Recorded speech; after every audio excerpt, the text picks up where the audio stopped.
Ao anatin'ny fampiroboroboana ny mira lenta kosa indray dia indrindra ny sehatra misy ny vehivavy dia nanokatra maison digitale voalohany ho an'ny malagasy ny Orange Madagascar izay niarahana ny asa tamin'ny commune Antananarivo renivohitra.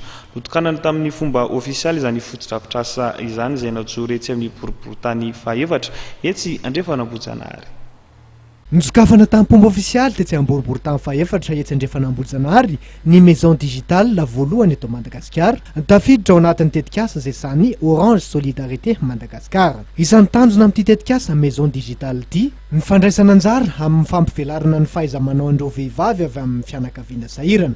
Tonga namin'ny voninahitra izao lanonana izao ny ben'ny tanàna Antananarivo renivohitra Ramatoa Ravalomanana Lalao. Dia tena vain-tondrara ny fanomezan-danja ny vehivavy eo anivon'ny fiarahamonina ao anatin'ny mira lenta. Fa na dia eo amin'ny sehatra politika aza dia manana maizy azy tokoa ny vehivavy.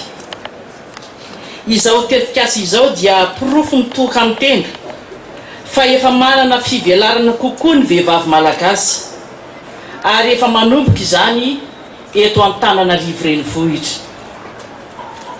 Ampandrosin'ny vehivavy ny fahaizana omena azy ireo, ny fikirakirana ny solosaina, ho aingana ny fanovozana fahalalana manaraka ny toetrandro avy amin'ny internet.